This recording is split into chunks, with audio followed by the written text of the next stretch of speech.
হযরত মুসা আলাইহিস সালামের বংশের নাম ছিল বনি ইসরাইল। এই বনি ইসরাইলের বংশ, এরা সিরিয়ার আদিবাসিন্দা ছিল। হযরত ইউসুফ আলাইহিস সালামের মাধ্যমে মিশর গিয়েছিল।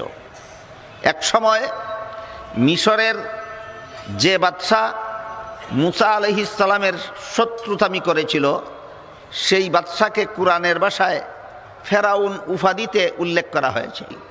যে ফেরাউন কোনো মিশরের কোনো শাসনকর্তার ব্যক্তিগত নাম নয়। তখনকার যুগে মিশরের প্রধান শাসনকর্তা যে হইতো ফেরাউন, তার উপাধি হইতো।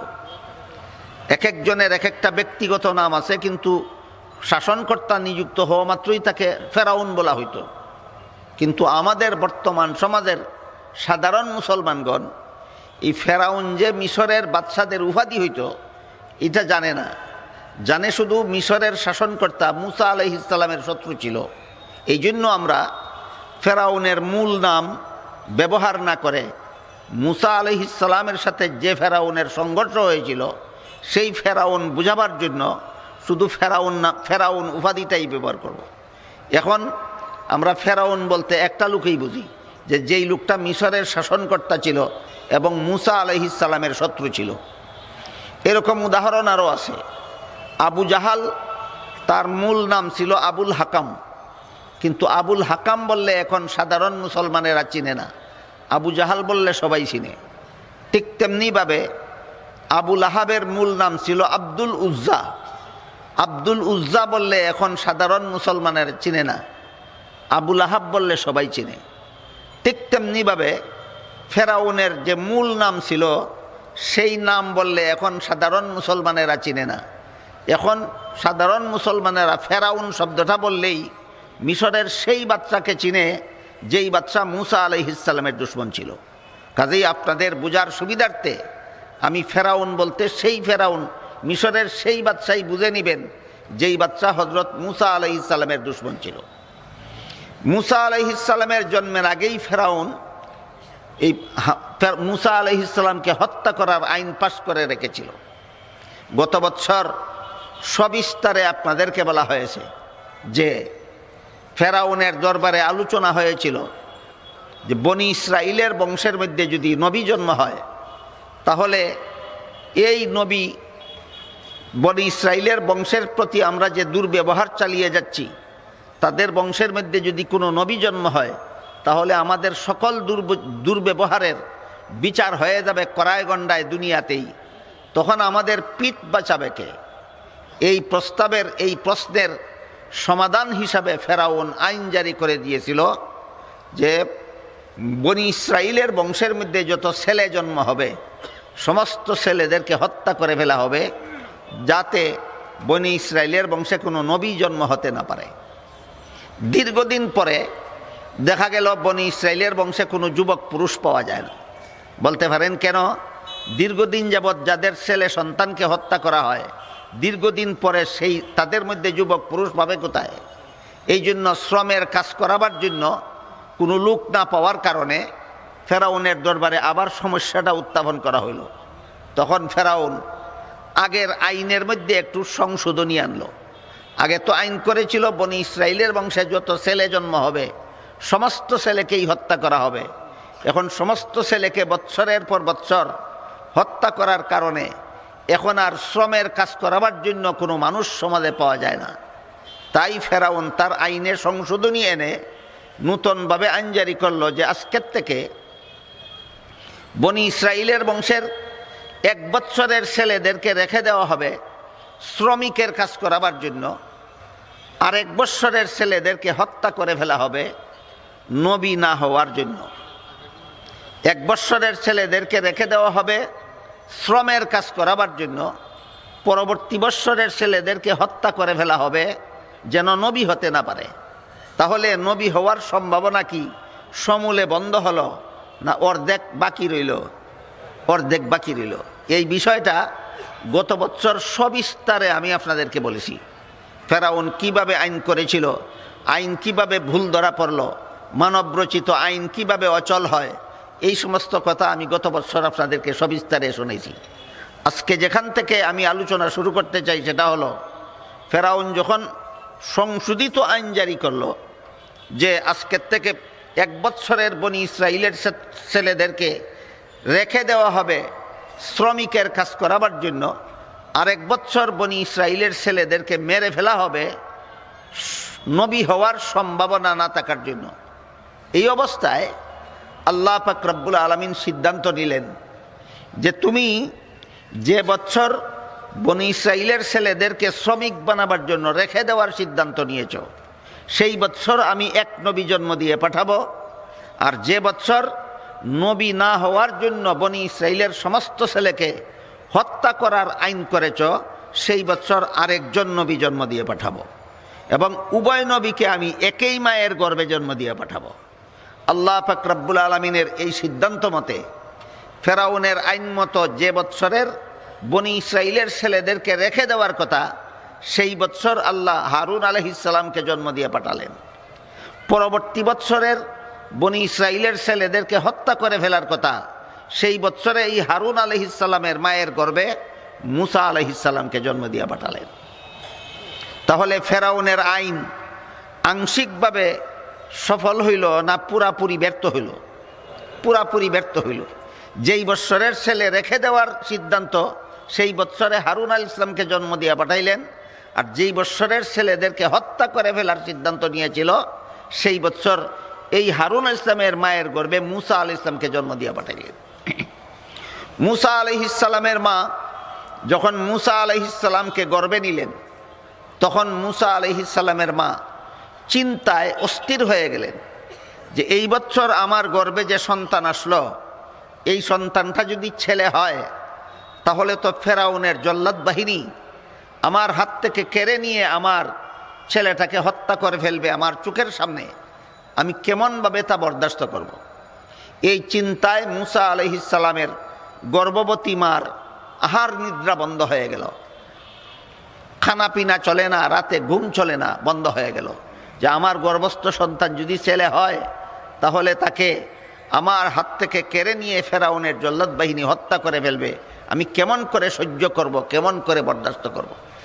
মুসা আলাইহিস সালামের মা যখন এমনভাবে চিন্তায় অস্থির হয়ে গেলেন, তখন আল্লাহ পাক রব্বুল আলামিন মুসা আলাইহিস সালামের মায়ের কাছে ওহী পাঠালেন। এখানে ওহী শব্দ সম্পর্কে কিছু আলোচনার দরকার। ওহী যেহেতু কোরআন আল্লাহর ওহী, রাসূলের হাদিসও আল্লাহর ওহী, আল্লাহ নবী রসুলগণের কাছে ওহী পাঠান। কোন নারীকে তো আল্লাহ নবী বানাননি, তাহলে মুসা আলাইহিস সালামের মা নারী হওয়া সত্ত্বেও ওহী পাঠালেন কিভাবে? এমনকি কোরআনের কোনো আয়াতে আল্লাহ পাক রব্বুল আলামিন মৌমাছির কাছেও ওহী পাঠান বলে উল্লেখ করেছেন। তাহলে ওহী জিনিসটা কি? যেই জিনিসটা মৌমাছির কাছেও পাঠানো যায়। ওহী জিনিসটা কি? যেই জিনিসটা যে নারী নবী নন, সেই নারীর কাছেও পাঠানো যায়। আবার ওহী সেই জিনিসটা কি? যেই ওহী শুধু নবী রসুলগণের কাছে পাঠানো হয়। এই কথাগুলি ক্লিয়ার হবে না ওহী শব্দের আবিধানিক অর্থ এবং পারিভাষিক অর্থটা আলোচনা না করা পর্যন্ত। ওহী শব্দের আবিধানিক অর্থ এবং পারিভাষিক অর্থটা বুঝে নেওয়া দরকার। ওহী শব্দের আবিধানিক অর্থ হলো এমন গোপন ইশারা, এমন গোপন ইঙ্গিত, সংকেত, যা যে দিল আর যারে দিল তারা দুইজন বুঝে, আর কেউ বুঝে না।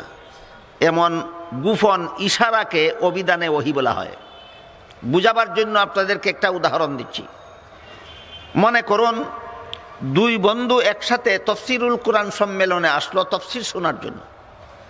তাদের দুইজনের মধ্যে কথা হলো যে আমাদের কোনো একজন যদি তফসির চলাকালে আমরা বাড়িতে চলে যেতে চাই, তাহলে একটা আঙ্গুল তাকে দেখাবো। এক বন্ধু একটা আঙ্গুল দেখালেই দ্বিতীয় বন্ধু বুঝে নিবে যে এখন আমাদের উভয়ে বাড়ি চলে যাওয়া দরকার। এই দুইজনের মধ্যে এই কথা সিদ্ধান্ত হইল। এমতাবস্থায় এক বন্ধু বসল সম্মেলনের এই পাশে, আর এক বন্ধু বসল সম্মেলনের ওই পাশে। এক বন্ধু যখন সিদ্ধান্ত নিল এখন আমরা চলে যাব, তখন সে এখানে দাঁড়িয়ে ওই বন্ধুটাকে শুধু একটা আঙ্গুল দেখালো। আমার কথা বুঝে থাকলে বলুন, যেই বন্ধুকে আঙ্গুল দেখালো সেই বন্ধু আঙ্গুল দেখাবার অর্থ বুঝলো কিনা? আপনারাও বুঝলেন না। এই রকম যে গোপন ইশারা যে করলো আর যারে করলো দুইজনেই বুঝে, আর কেউ বুঝে না, এমন গোপন ইশারাকে অভিধানে ওহি বলা হয়, এমন গোপন ইশারাকে অবিধানে ওহি বলা হয়। এটা হইল আবিধানিক করতে ওহি। কিন্তু ইসলামের পরিভাষায় এই রকম যে কোনো গোপন ইশারাকে ওহি বলে না। ইসলামের পরিভাষায় আল্লাহর পক্ষ থেকে নবী রাসূলগণের কাছে যে সমস্ত বাণী আসে, আসার সময় আল্লাহ কোন বাণী পাঠালেন আল্লাহই জানেন। আর নবী যে নবীর কাছে পাঠালেন সেই নবীই বুঝতে পারেন যে আল্লাহ আমার কাছে কোন বাণী পাঠালেন। যখন ওহি আসতে থাকে তখন আর কেউ বুঝে না, নবী যখন বুঝিয়ে দেন তখন বুঝে। এইটা হইল ইসলামের পরিভাষায় ওহি। যে কোনো লোকের কাছে যে কোনো লোকের পক্ষ থেকে প্রদত্ত ইশারাকে ইসলামের পরিভাষায় ওহি বলে না। ইসলামের পরিভাষায় ওহি বলে শুধুমাত্র আল্লাহর পক্ষ থেকে নবী রসুলগণের কাছে যে বাণী পাঠানো হয়, যা পাঠাবার সময় অন্য লোকে বুঝে না, সেই বাণীকে ইসলামের পরিভাষায় ওহি বলা হয়। সুতরাং ওহি শব্দটাকে যদি নবীগণের বেলায় প্রয়োগ করা হয় তখন তার অর্থ হবে আল্লাহর প্রেরিত বাণী। আর ওহি শব্দটাকে যদি মুসা আলাইহিস সালামের মায়ের বেলায় ব্যবহার করা হয়, ওহি শব্দটাকে যদি মৌমাছির বেলায় ব্যবহার করা হয় তখন আবিধানিক করতে হবে। অর্থাৎ এমন গোপন ইশারা আল্লাহ মৌমাছির অন্তরে দিলেন, শুধু মৌমাছি বুঝতে পারলো যে অমুকখানে মধু আছে বলে আল্লাহ আমাকে ইশারা দিয়েছেন। সে সেখান থেকে মধু সংগ্রহ করে আনে আর চাকের মধ্যে জমা করে। এখানে ওহি শব্দটা আবিধানিক করতে ব্যবহৃত। তেমনিভাবে আল্লাহ যে আয়াতে বলেছেন আমি মুসা আলাইহিস সালামের মায়ের কাছে ওহি পাঠালাম, বুঝে থাকলে বলুন তো নবীগণের ওহি না আবিধানিক করতে ওহি? আবিধানিক করতে ওহি। আল্লাহ পাক রব্বুল আলামিন মুসা আলাইহিস সালামের মায়ের অন্তরে এই কথাটা ঢেলে দিলেন যে কি ওহি পাঠালেন মুসা আলাইহিস সালামের মায়ের কাছে? ওহি পাঠালেন যে তোমার গর্ভে আমি ছেলে সন্তানই দান করেছি। তোমার তো মনে মনে চিন্তা যে আমার গর্ভের সন্তানটা যদি ছেলে হয় তাহলে ফেরাউনের জল্লাদ বাহিনী আমার চোখের সামনে তাকে হত্যা করে ফেলবে, আমি বরদাস্ত করব কেমন করে?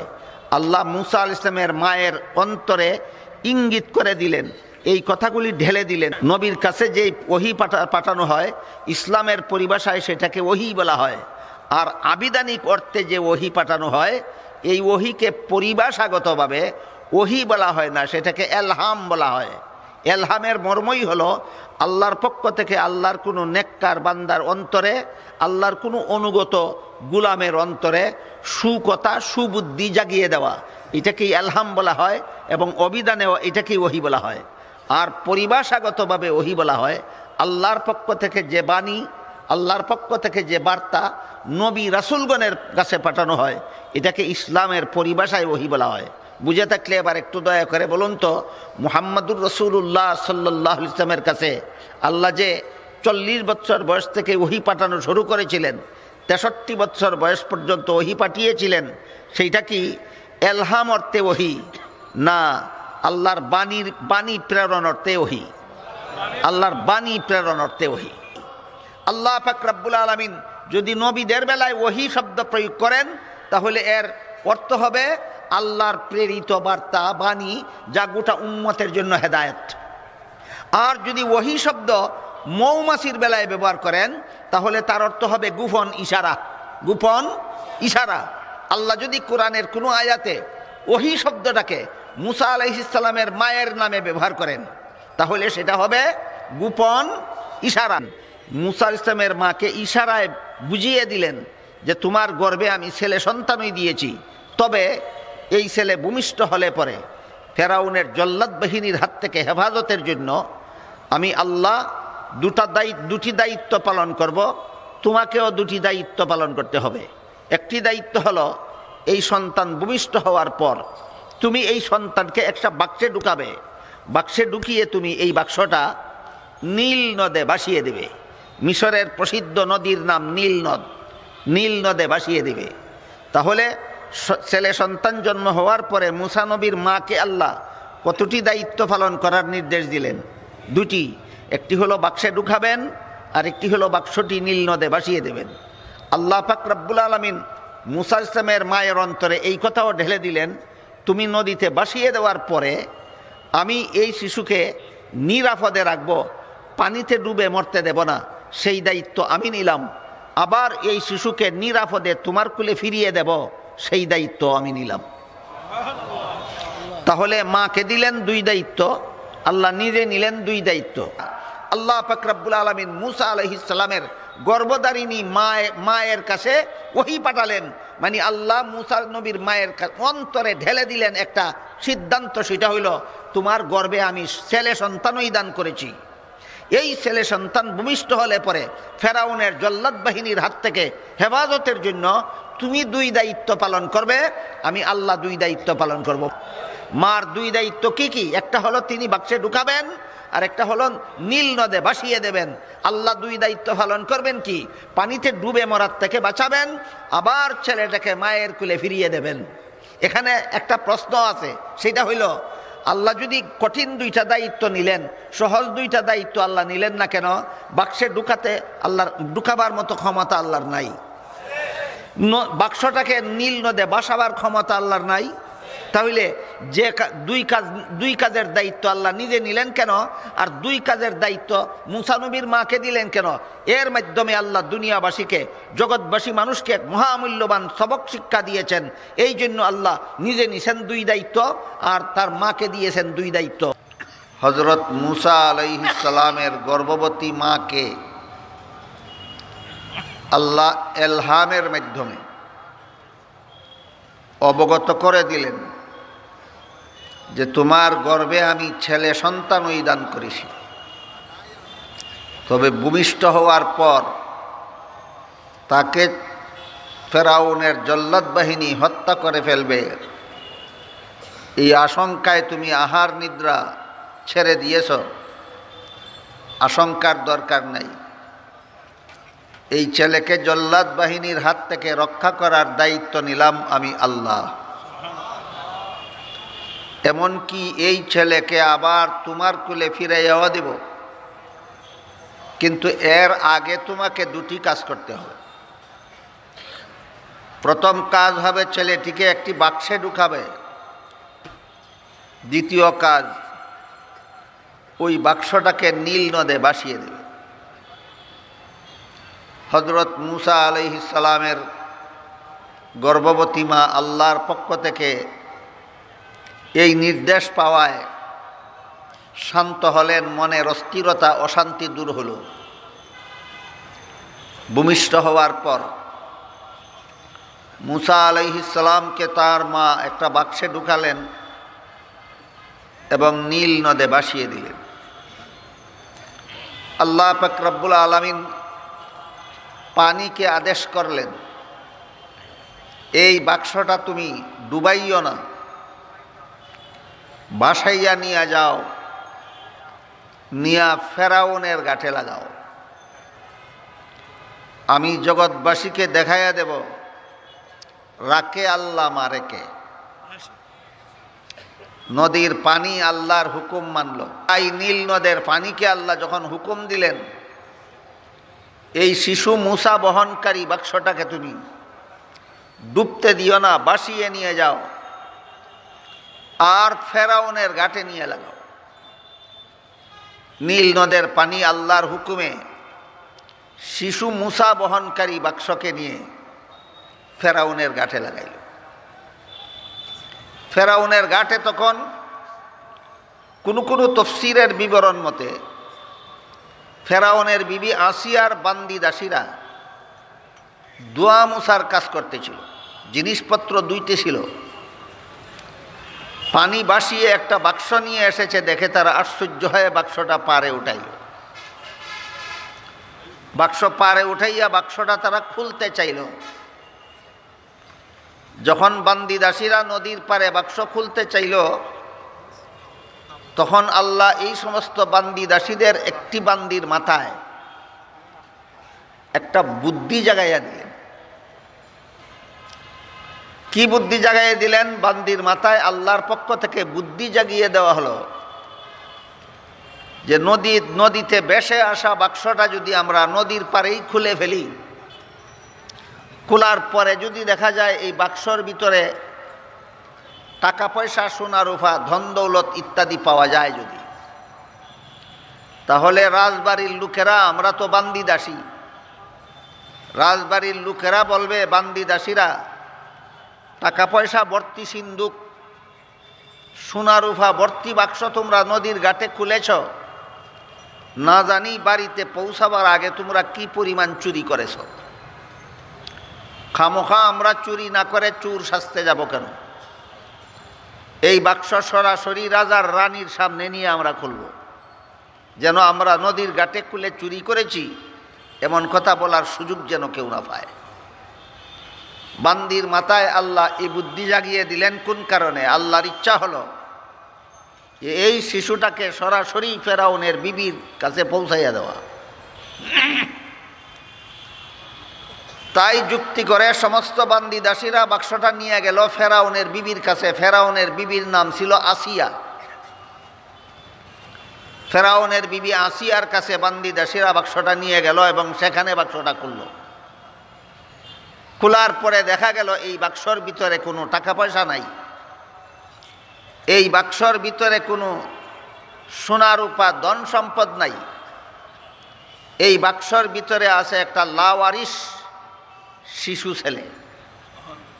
লাওয়ারিশ শিশু ছেলে, কোথায় তার বাড়ি, কোথায় তার ঘর, কে তার মা, কে তার বাবা, কেউ জানে না। এমন একটা লাওয়ারিশ ছেলে পাওয়া গেছে শুনে খবর ছড়িয়ে পড়ল সমস্ত মিশর শহরে। আর এই খবর শুনে ফেরাউনের নিয়োজিত জল্লাদ বাহিনী ছুরি চাকু নিয়ে হাজির হয়ে গেল এই ছেলেটাকে কেটে ফেলার জন্য। তারা যখন ছুরি চাকু নিয়ে হাজির হয়ে গেল, হাজির হওয়ার পরে বিবি আসিয়া বললেন, এই বান্দিটা তোমাদেরকে আমি, এই ছেলেটা তোমাদেরকে আমি হত্যা করতে দেব না।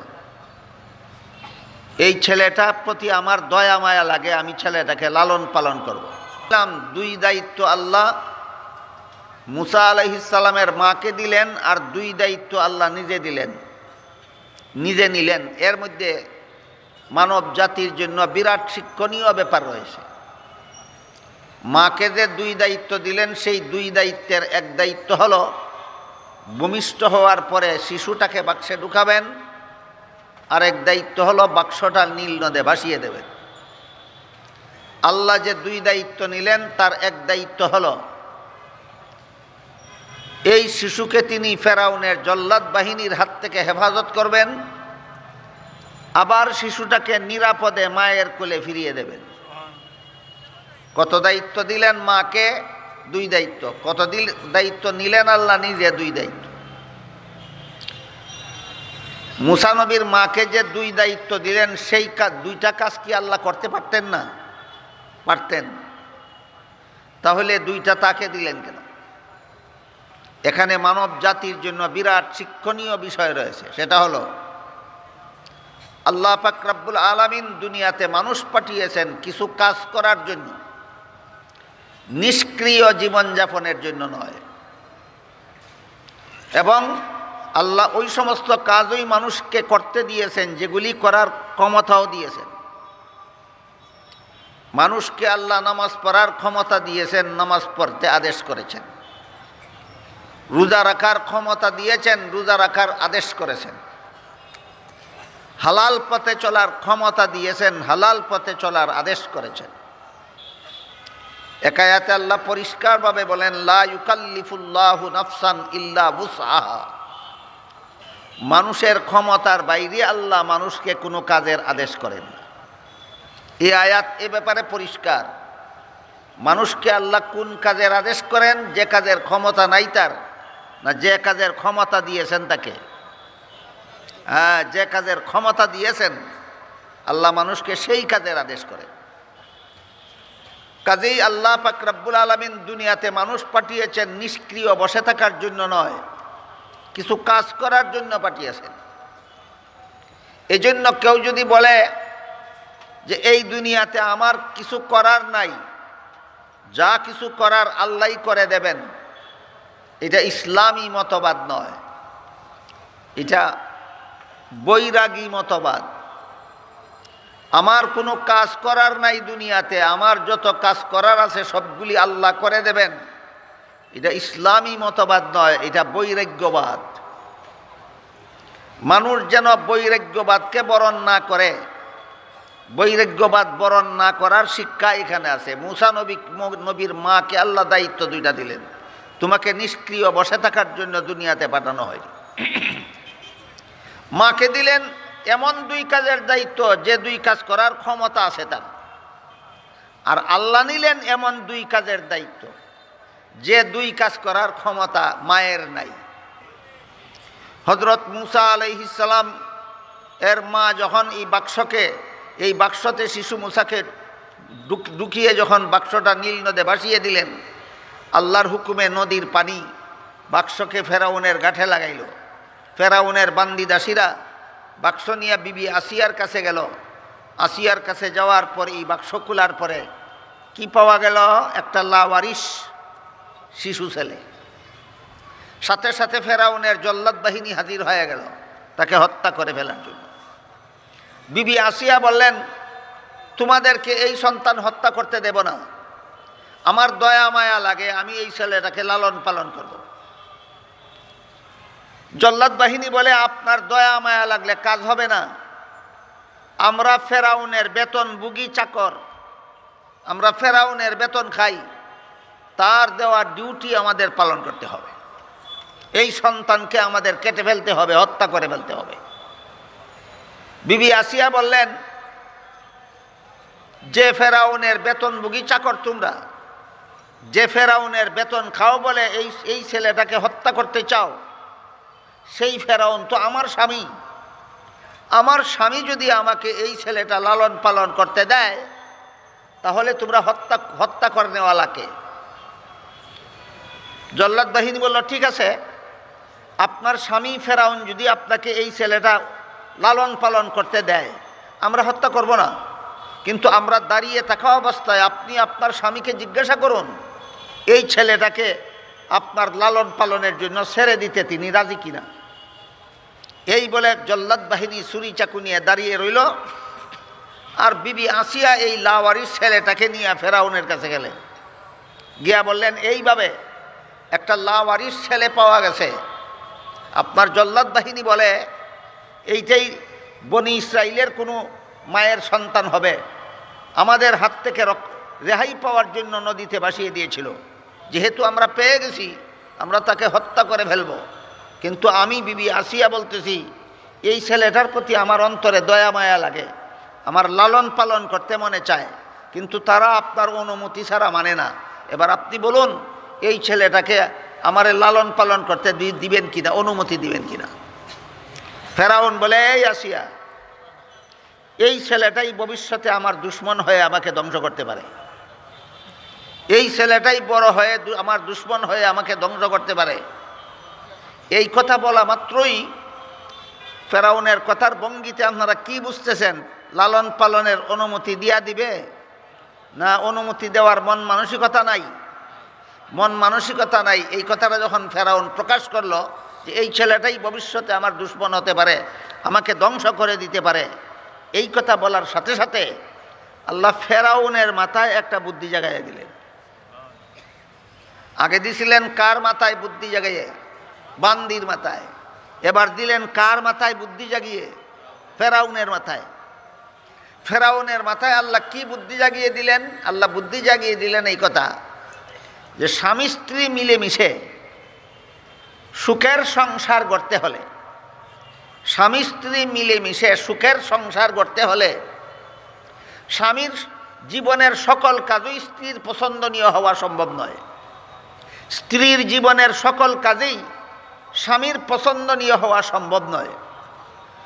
100টা কাজের মধ্যে 99টা কাজ পছন্দসই হতে পারে, একটা কাজ পছন্দসই নাও হতে পারে। যে 99টা কাজ পছন্দসই হইল, তার খাতিরে একটা কাজ যে পছন্দসই হইল না সেটাও যদি মেনে নেয়, তবেই স্বামী স্ত্রী মিলেমিশে সুখের সংসার করতে পারে।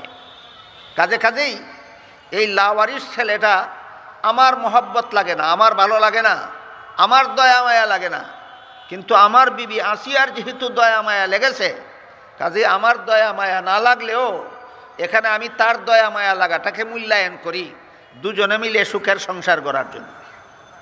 এই সুবুদ্ধিটা আল্লাহ ফেরাউনের মাথায় জাগাইয়া দিলেন। ফেরাউনের মাথায় আল্লাহ বুদ্ধি জাগাইয়া দেওয়ার পরে ফেরাউন এবার তার কথাকে সামলাইয়া বলে ঠিক আছে, তোমার যেহেতু দয়া মায়া লাগে এই জন্য তোমাকে আমি দয়া লালন পালনের অনুমতি দিয়ে দিলাম, তবে তোমাকে বলে দিলাম আমার কিন্তু দয়া মায়া লাগে না। কথা কিছু কিছু নরম হইল কিনা? আগে তো বলেছিল এই ছেলেটাই আমার দুশ্মন হতে পারে, এই ছেলেটাই ভবিষ্যতে আমাকে ধ্বংস করতে পারে। এখন এত গরম কথা কইল না, এখন শুধু বলল যে তোমার যেহেতু দয়া মায়া লাগে এই জন্য তোমাকে লালন পালন করার অনুমতি দিয়ে দিলাম, কিন্তু জানিয়ে দিলাম তোমাকে আমার কিন্তু দয়া মায়া লাগে না। মুফাসসিরিনে কেরাম ঘটনার এই অংশে অনেক মূল্যবান কথাবার্তা লিখেছেন তাফসীরের কিতাবে। এর মধ্যে একটি কথা হলো, বিবি আসিয়া যে বললেন আমার দয়া মায়া লাগে, কোন ছেলেটাকে? যে ছেলেটা ভবিষ্যতে নবী হবে, না এখনই নবী, ভবিষ্যতে 40 বছর বাকি এখনো নবী হওয়ার। এক দুইজন ব্যতিক্রম ছাড়া আল্লাহ সমস্ত নবী রসুলগণকে 40 বছর বয়সে নবুয়ত দান করেছেন, ছাগলের রাখালি করাইছেন। এখানে শুধু যেই কথাটা বলতে চাই সেটা হলো মুসা আলাইহিস সালাম এখনই নবী নন, তার নবী হওয়ার আরও 40 বছর বাকি। এই মুসা নবীর দ্বারাও আল্লাহ 10 বছর ছাগলের রাখালি করানোর পর নবুয়ত দান করেছেন। মুসা আলাইহিস সালামকেও আল্লাহ ছাগলের রাখালি করাইছেন কতদিন? 10 বছর, তারপরে নবুয়ত দান করেছেন। কাজেই এখন তো তিনি নবী নন, নবী হওয়ার আরও 40 বছর বাকি। এই অবস্থায় নবী না হওয়া সত্ত্বেও বিবি আসিয়া যে বললেন আমার এই ছেলেটার প্রতি আমার অন্তরে দয়া মায়া লাগে, এই কথাটা আল্লাহর কাছে এমন পছন্দ হইল, আল্লাহ এই কথার কারণে বিবি আসিয়াকে এত বড় ইমানদার হওয়ার তৌফিক দান করলেন, যে ইমানদার হওয়ার কারণে মরণকালে জান্নাতের ঠিকানা দেখে দেখে হাসতে হাসতে বিবি আসিয়ার মরণ হল। আর ফেরাউন যে অনুমতি দেওয়ার পরও বলে দিল আমার দয়া মায়া লাগে না। আশা করি আমার কথা বুঝে থাকলে বলতে পারবেন, ফেরাউনের দয়া মায়া লাগে না বলল, তাহলে অনুমতি দিল কেন লালন পালনের? বিবির মন রক্ষার জন্য। কিসের জন্য? বিবির মন রক্ষার জন্য। আগেই বলেছি এই বুদ্ধি ফেরাউনের মাথায় আল্লাহই জাগাই দিয়েছেন। অনেক সময় বিবি স্বামীর মন রক্ষার জন্য নিজের একটা কাজ পছন্দ না হইলেও মেনে নিতে হয়, অনেক সময় স্বামীর বিবির একটা কাজ পছন্দ না হইলেও মন রক্ষার্থে মেনে নিতে হয়। এরকম বিবির মন রক্ষার্থে ফেরাউন বিবি আসিয়ার আবদার মেনে নিল, অনুমতি দিয়া দিল, কিন্তু সাথে সাথে বলে দিল আমার দয়া মায়া লাগে না। এখানে মুফাসসিরিনে কেরাম লিখেছেন ফেরাউন যে শিশু মুসার প্রতি দয়া মায়া লাগে না বলেছিল, এই একটা কথার কারণে আল্লাহ মরণ পর্যন্ত ফেরাউনের ঈমান নসিব হতে দেননি। বিবি আসিয়া বলেছিলেন দয়া মায়া লাগে, এই জন্য ঈমানের দৌলত পাইয়া মরণ বরণ করছেন। ফেরাউন বলেছিল দয়া মায়া লাগে না, এই জন্য মরণ পর্যন্ত ঈমানদার হওয়ার তৌফিক হয় নাই। এবার বিবি আসিয়া বান্দি দাসীদের মধ্যে ঘোষণা করে দিলেন, কার দুধ পান করে এই লাওয়ারিস শিশু তোমরা দেখো,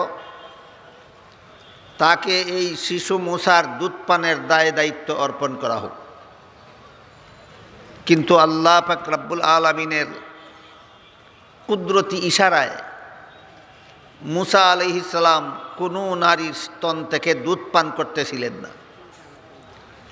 যত নারী চেষ্টা চালাইল তাকে দুধ পান করাবার জন্য, কোনো নারীর দুধ পান তিনি করতেছিলেন না।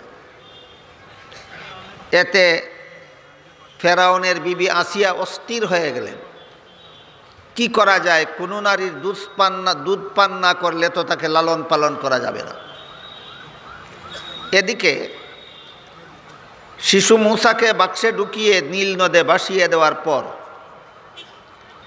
মুসা আলাইহিস সালামের মায়ের অন্তরে বড় দুশ্চিন্তা প্রবেশ করলো, না জানি এই পানিতে ভাসানো বাক্স কোথায় যায়, ছেলের কি অবস্থা হয়। এই চিন্তায় তিনি বিভোর হয়ে এক পর্যায়ে মুসা আলাইহিস সালামের এক বোন ছিলেন, বোনকে মুসা আলাইহিস সালামের মা মুসা ইসলামের বোনকে পাঠিয়ে দিলেন যে বাক্সটা কোথায় গেল, কোথাও ধরা পড়ল কিনা, কেউ পেল কিনা, পাওয়ার পরে পেয়ে থাকলে এই সন্তানকে কি করলো তারা, তুমি একটু খোঁজখবর নিয়ে আসো। মায়ের নির্দেশে মুসা আলাইহিস সালামের বোন খোঁজাখুঁজি করতে করতে এক পর্যায়ে রাজবাড়িতে গিয়ে পৌঁছলেন। পৌঁছে দেখেন এই রাজবাড়ির লোকেরাই এই বাক্স এনেছে বাড়িতে, এবং মুসা আলাইহিস সালামকে তার ভাইকে লালন পালনের ব্যবস্থা নিচ্ছে, কিন্তু তিনি কোনো নারীর দুধ পান করতেছেন না। এতে রাজার রানী বিবি আসিয়া বড় ব্যতিব্যস্ত হয়ে গেছে। এমত অবস্থায় মুসা আলাইহিস সালামের বোন বিবি আসিয়ার বান্দীদেরকে বললেন, আমাকে অনুমতি দিলে আমি এমন একজন নারীর সন্ধান দিতে পারি যার দুধ সে পান করবে বলে আমার মনে হয়। এই কথা বলার সাথে সাথে বান্দীরা মুসা আলাইহিস সালামের বোনকে গ্রেফতার করে ফেলল। তারা বলতে লাগলো, তাহলে তুমি এই লাওয়ারিস ছেলের মা অথবা বোন বা এমন কোনো ঘনিষ্ঠ আত্মীয় হবে। তখন মুসা আলাইহিস সালামের বোন বললেন, আমি এই ছেলের কোনো আত্মীয় হওয়ার কারণে তোমাদেরকে এই কথা বলিনি। আমি বলেছি এজন্য যে এমন একটা মেয়ের সন্ধান আমি তোমাদেরকে দিতে পারবো, তোমরা যেহেতু এই ছেলের লালন পালন, এই ছেলেকে যে দুধ পান করবে তাকে তোমরা ভালোভাবে পুরস্কৃত করবে, এই কারণে তোমাদের পুরস্কারের আশায় একটা মেয়ে আমি মনে করি তাকে দুধ পান করাতে পারে, আমি সেজন্য বলেছি। আমি এই মুসার এই শিশুর কোনো আত্মীয় হওয়ার কারণে বলিনি। তিনি কি বললেন, আমি কোনো আত্মীয় নই, না আত্মীয় হওয়ার কারণে বলিনি, আমি এই সন্তানের এই শিশুর কোনো আত্মীয় নই একথা বলেননি। একথা বললে তো মিথ্যা হবে, মিথ্যা বলেননি, বরং এমনভাবে কৌশলে কথাটা বলেছেন যে কথাটা মিথ্যাও না হয়, আবার তারা তাকে আত্মীয় হিসাবে সন্দেহও করতে না পারে। এই ধরনের কথাকে আরবি ভাষায় তৌরিয়া বলা হয়, বাংলায় বলা হয় কৌশল। কৌশলে এমন কথা বলা যে কথা বললে তার সাধারণ অর্থ না বুঝে বিশেষ কোনো অর্থ শ্রোতায় বুঝতে পারে। এই ধরনের কথা কোনো মানুষের সাথে বলা জায়েজ কিনা এই ব্যাপারে সিদ্ধান্ত হলো কাউকে ঠকাবার জন্য এই ধরনের কথা বলা জায়েজ নয়। কাউকে ঠকাবার জন্য, কারো ক্ষতি সাধনের জন্য এই ধরনের কৌশলী কথা বলা জায়েজ নয়। অপরের চক্রান্ত থেকে আত্মরক্ষার জন্য, কারো প্রতারণার থেকে বাঁচার জন্য, কারো জুলুম নির্যাতন থেকে বাঁচার জন্য এই রকম কৌশলী কথা বলা জায়েজ। মশালাটা কি বললেন আপনারা? কৌশলী কথা সব ক্ষেত্রেই বলা জায়েজ না বিশেষ ক্ষেত্রে জায়েজ? বিশেষ ক্ষেত্র কোনটা? অপরের চক্রান্ত থেকে বাঁচার জন্য, অপরের অবিচার থেকে, জুলুম থেকে, অপরের অত্যাচার থেকে বাঁচার জন্য কৌশলী কথা বলা জায়েজ। অপরকে ঠকাবার জন্য, অপরকে দুঃখা দেওয়ার জন্য, অপরের সাথে প্রতারণা করার জন্য এই রকম কৌশলী কথা বলা জায়েজ নয়। মশালা বুঝে থাকলে মুসা আলাইহিস সালামের বোন যে বলেছিলেন সেটা নাজায়েজ ছিল না জায়েজ ছিল তা বোঝা সহজ হয়ে যায়। মুসা আলাইহিস সালামের বোন কি তাদেরকে ঠকাবার জন্য বলেছিলেন, না তাদের আক্রমণ থেকে আত্মরক্ষার জন্য বলেছিলেন? তাদের আক্রমণ থেকে আত্মরক্ষার জন্য বলেছিলেন। আমি এই ছেলেটার আত্মীয় হওয়ার কারণে তোমাদেরকে এমন কথা বলছি না, আমি তোমাদেরকে এজন্য বলছি যে একটা মেয়ে আমার জানা মতো এমন আছে যে রাজদরবার থেকে ভাতা পাইলে এই ছেলেটাকে লালন পালন করতে রাজি হতে পারে, এজন্য বলেছি। এই কথা বলার পরে ফেরাউনের বান্দীরা মুসা আলাইহিস সালামের বোনকে ছেড়ে দিল। ছেড়ে দেওয়ার পরে তিনি বাড়িতে গেলেন। বাড়িতে গিয়ে মাকে বললেন সব কথা, এভাবে এভাবে রাজদরবারে আসে আমাদের ভাই, আমার ভাই, তাকে সে কোনো নারীর দুধ পান করতেছে না, আমি আপনার কথা প্রস্তাব করে এসেছি, আপনি এবার চলুন রাজবাড়িতে যাই, আপনি আপনার ছেলেকে দুধ পান করাবার হয়তো সুযোগ হতে পারে। মেয়ের কথায় মা রওনা হলেন, রাজবাড়িতে গেলেন। বান্দিরা শিশু মুসাকে এখন মুসার মায়ের কুলে দিল। স্মরণ করুন আপনারা অতীতের কথা। মুসা আলাইহিস সালাম তার মায়ের গর্ভে থাকাকালে আল্লাহ বলেছিলেন, 2 দায়িত্ব তুমি পালন করো আর 2 দায়িত্ব আমি পালন করব। ভুলে যাননি তো আপনারা? প্রথম দায়িত্ব তোমার, শিশুকে বাক্সে ঢুকাও। দ্বিতীয় দায়িত্ব নদীতে ভাসিয়ে দাও। আর আল্লাহ বলেছিলেন, আমার 2 দায়িত্ব আমি পালন করব। এক দায়িত্ব, আমি এই সন্তানকে ফেরাউনের জল্লাদ বাহিনীর হাত থেকে হেফাজত করব। দেখুন আল্লাহর দায়িত্বটা আল্লাহ সঠিকভাবে পালন করলেন কিনা। আরেক দায়িত্ব আল্লাহ নিয়ে বলেছিলেন, তোমার এই সন্তানকে আমি নিরাপদে আবার তোমার কুলে ফিরিয়ে দেব। দেখুন সেই মুহূর্ত আসলো কিনা, আবার তোমার কুলে ফিরিয়ে দেব। এই কথাটা আল্লাহ এইভাবে বাস্তবায়ন করলেন। ফেরাউনের বান্দি দাসীদের হাতে এই শিশু মুসাকে তার মায়ের কুলে দেওয়া হলো। মায়ের কুলে দেওয়ার সাথে সাথে তিনি তার মায়ের স্তন থেকে দুধ পান করা শুরু করে দিলেন। এমনকি দুধ পান করতে করতে তিনি তুষ্ট হয়ে গেলেন, পেট ভরে গেল।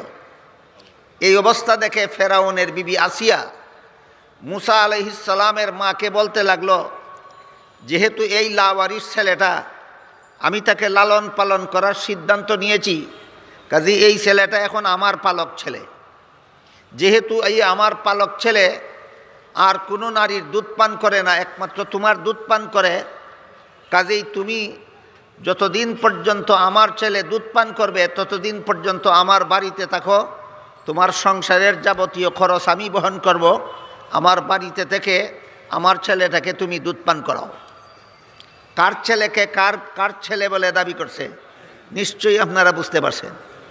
ফেরাউনের বিবি আসিয়া বলে, আমার ছেলেটাকে তুমি দুধ পান করাও। আসিয়া মুসা আলাইহিস সালামের মা চিন্তা করলেন যে যেহেতু একমাত্র আমার দুধ ছাড়া আর কারো দুধ পান করে না, কাজেই রানী তো যে কোনো উপায়ে আমার কাছে দিতে বাধ্য হবে। কাজেই আমি আমার বাড়িঘর ছেড়ে তার এখানে চলে আসবো কেন? সে যেহেতু এই ছেলের মা বলে দাবিদার, আমি কেন তার এখানে এসে তার ছেলে লালন পালন করব। তিনি জবাব দিলেন, আমার আর একটা ছেলে আছে, জানেন কেউ তার নাম? হযরত হারুন আলাইহিস সালাম। আগেই বলেছি, ফেরাউন যেই বৎসরের ছেলেকে রেখে দেওয়ার আইন করেছিল সেই বৎসরে হারুন আলাইহিস সালাম জন্মগ্রহণ করেছিলেন। আর যেই বৎসরের ছেলেদেরকে বনি ইসরাইলের হত্যা করে ফেলার আইন করেছিল সেই বৎসরে মুসা আলাইহিস সালাম জন্মগ্রহণ করেছিলেন। তো হারুন আলাইহিস সালাম 1 বৎসরের ছেলে, ইনিও মায়ের দুধ পান করেন। তাই মুসা আলাইহিস সালামের মা ফেরাউনের বিবি আসিয়াকে বললেন, আমার বাড়িতে আমারও একটি ছেলে আছে, আমার একটি ছেলে আছে বলে তুই আমার বুকে দুধ আছে, তোমার ছেলেকে দুধ পান করাতে পারি। আমার যদি কোনো ছেলে না থাকতো তাহলে তো আমার দুধই থাকতো না, পান করাতে পারতাম না। কাজে আমার যেহেতু নিজের একটি ছেলে আছে, আমি আমার ছেলেকে কোথায় ফেলে চলে আসবো তোমার ছেলেকে দুধ পান করাবার জন্য। তোমার ছেলেকে যদি আমার দুধ পান করাতে হয় তাহলে তোমার ছেলেকে আমার সাথে দিয়ে দাও, আমার বাড়িতে নিয়ে যাব। যতদিন পর্যন্ত দুধ পান করাতে হয় আমি ততদিন দুধ পান করাবো। এইবার ফেরাউনের বিবি আসিয়া বাধ্য হয়ে এই ছেলেটাকে তার মায়ের কোলে সমঝাইয়া দিল আর বলল, তুমি সযত্নে আমার ছেলেটাকে লালন পালন করো, আমি রাজকীয়ভাবে তোমাকে পুরস্কৃত করব। পুরস্কার দিবে বলেও ঘোষণা দিল। মুসা আলাইহিস সালাম শিশু মুসাকে নিয়ে তার মা বাড়িতে চলে গেলেন। এবার তার মনের সব দুশ্চিন্তা দূর হলো, আল্লাহর ওয়াদা বাস্তবায়িত হলো। আল্লাহ যে বলেছিলেন নিরাপদে তোমার ছেলেকে তোমার কোলে ফিরিয়ে দেব, সেই ওয়াদা আল্লাহ বাস্তবায়ন করলেন। মা 2 ছেলেকে শান্ত মনে লালন পালন করতে লাগলেন।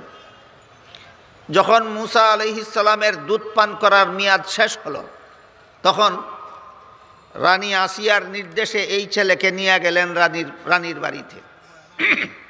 রানী আগের থেকেই ঘোষণা করে দিয়েছিল দরবারের সমস্ত কর্মচারীদের কাছে যে আমার এই ছেলেকে যে নারী দুধ পান করাইছে সেই নারী আজকে নিয়ে আসবে আমার কাছে ফিরিয়ে দেওয়ার জন্য।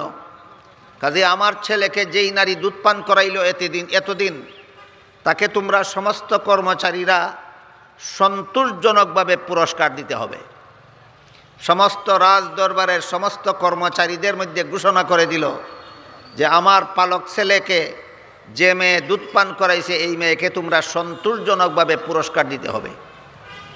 এদিকে মা মুসাকে নিয়ে রাজবাড়িতে হাজির হলেন, ওইদিকে রাজার সমস্ত কর্মচারীরা স্বর্ণ রূপা টাকা পয়সা ধন দৌলত যার যার সামর্থ্য মতো রানীর দরবারে হাজির করল। রানী এই সবগুলি মুসা আলাইহিস সালামের মাকে দান করে দিল। এক পর্যায়ে রানী এই শিশুকে নিয়ে রাজার কাছে গেল, রাজা কি পুরস্কার দেয় দেখার জন্য। রানী যখন এই শিশু মুসাকে নিয়ে রাজার কাছে গেল, রাজাও আদর করে এই শিশুকে কুলে নিল। তার বিবির পালক পুত্র, কাজী তারও তো পালক পুত্র। বলুন তো, স্ত্রীর পালক পুত্র হলে কি স্বামীর পালক পুত্র হয় না? তো তারও তো পালক পুত্র। এই পালক পুত্র হিসাবে ফেরাউন মুসা আলাইহিস সালামকে আদর করে কুলে নিল। বেশির থেকে বেশি 2 বৎসর কি 2.5 বৎসরের শিশু, নাকি 5-7 বছরের? দুধ পান করার মেয়াদ এইমাত্র শেষ হইল। 2 বৎসর থেকে 2.5 বৎসরের শিশু আদর করে ফেরাউন শিশু মুসাকে কুলে নিল। শিশু মুসা ফেরাউনের দাড়ির ধরে এমন জুড়ে হেঁচকা টান দিলেন যে জমিনে পড়ে যাওয়ার উপক্রম হইল। এমনিই ফেরাউন রাগান্বিত হয়ে গেল, বলে এই ছেলেই ভবিষ্যতে আমার দুশমন হবে। কিসের পুরস্কার? ছেলেকে হত্যা করার জন্য তৈরি হয়ে গেল। আসিয়া বললেন, তুমি একটা বোকা। শিশুরা চুল পাইলেই মুষ্টিবদ্ধ করে ধরে আর টান দেয়। কুলের শিশু চুল এবং দাড়ি, লম্বা দাড়ি লাগাল পাইলেই মুষ্টিবদ্ধ করে ধরে আর টানে। একটা শিশুর টানে কি তোমার প্রাণ বের হয়ে গেল নাকি? একটা শিশু চুলে ধরে টান দিয়ে কি আঘাত হয়?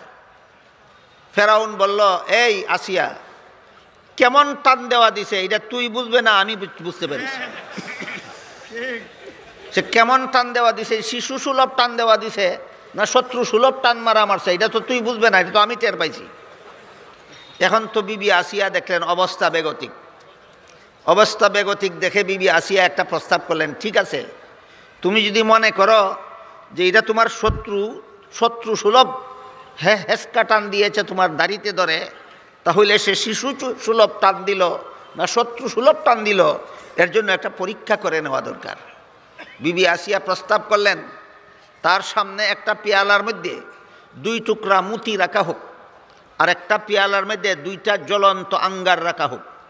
সে যদি মুতিতে ধরে তাহলে বোঝা যাবে সে বুঝে সুঝে, তোমাকে বুঝে সুঝেই শত্রু সুলভ হেঁচকা টান দিয়েছে। আর যদি জ্বলন্ত আঙ্গারে ধরে তাহলে বোঝা যাবে যে সে বুঝে না। যেভাবে আঙ্গারে ধরছে না বুঝার কারণে, তেমনিভাবে তোমার দাড়িতে ধরেছে না বুঝার কারণে। এইভাবে মুসার পরীক্ষা করার জন্য বিবি আসিয়া প্রস্তাব করলেন। ফেরাউন প্রস্তাব মেনে নিল। মেনে নেওয়ার পরে উভয়ের সম্মতিক্রমে রাজা রানী দুজনের ঐক্যমতে শিশু মুসার সামনে এক পেয়ালাতে 2টা জ্বলন্ত আঙ্গার রাখা হলো, আর এক পেয়ালাতে 2টা মুতি রাখা হইল।